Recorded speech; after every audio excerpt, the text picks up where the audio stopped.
Hey, welcome back to 7-Minute Books. I'm Sam, and today we're talking about Jack Phillips' book ROI in Marketing. Sophie, I have to ask, how many times have you sat in a meeting where someone says, we need to prove the ROI of this campaign, and everyone just kind of nods but has no idea where to start?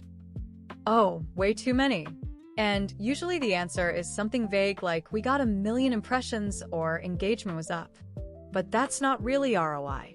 Phillips' book is basically the antidote to that. It gives you a real methodology to connect marketing spend to actual business results. Right. And I love that he starts by calling out the elephant in the room. Marketing is often seen as a black hole for budgets. Executives cut it first when times get tough because nobody can prove it works. That's a huge problem. Exactly. And his core argument is that you can't just look at sales volume and say our campaign caused that.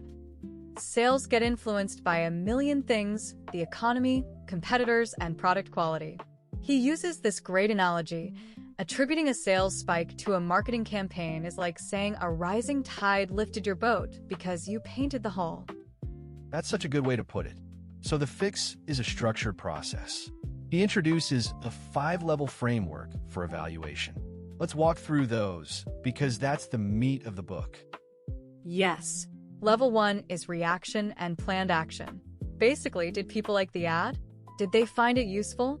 It's the easiest data to collect, but it's also the least valuable. Someone can love a commercial and still not buy anything. Level 2 is learning. That measures whether the audience actually learned something from the campaign. Did brand recall go up? Did they understand a new feature? It's a step up, but still not action. Level 3 is where it gets real: application and implementation. That tracks actual behavior. Did they visit the website? Download a white paper? Request a demo? That's a stronger indicator, but even then, behavior can be misleading. Someone might download something out of curiosity, not buying intent. Then level 4 is business impact. This is the concrete stuff: sales volume, market share, and customer retention. You can finally point to real-world changes. But Phillips says even that's not enough. Right, because level 5 is the holy grail: return on investment. You take the business impact from level 4, convert it to monetary value, subtract the full cost of the campaign, and divide by the cost. That gives you a percentage. A campaign that costs $100,000 and generates $300,000 in profit has a 200% ROI. That's the number CFOs understand. But the real magic is how you isolate the campaign's effect from all the other noise. That's the part one struggle with most. He suggests control groups. Run the campaign in one region, but not another that's otherwise identical. The difference in sales is your impact. That's the gold standard, but it's not always practical. So he also offers trend line analysis. Look at sales before the campaign, project the trend forward, and see if actual sales exceeded.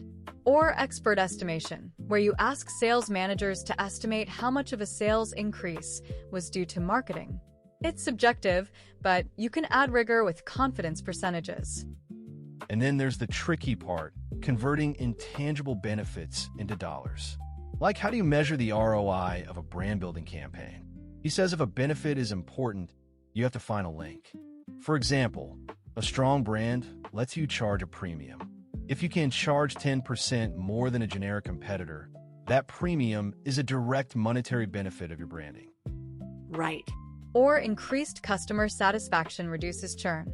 The value of that reduced churn is what you'd spend to acquire new customers to replace the ones you lost. He always advises underestimating the value to maintain credibility with finance. Overpromising is a sure way to lose trust. I also appreciated his warning against data paralysis. You can collect so much data that you can't see the forest for the trees. He says focus on a few KPIs tied directly to strategic goals. If your goal is market share, measure market share. Everything else is noise. And he addresses the human side too.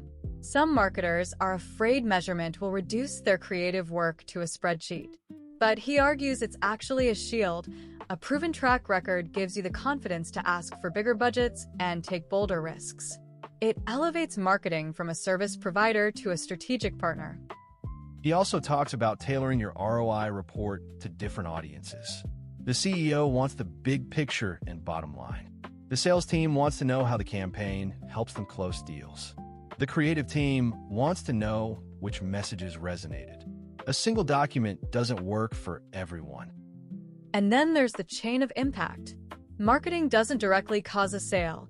It influences a chain of events, awareness, interest, consideration, purchase, loyalty, and advocacy. An effective ROI model tracks that whole chain and assigns value at each link. If you only measure the final sale, you miss the value of a loyal customer who refers 10 friends. Timing matters too. Some campaigns pay off in a quarter, others take a year.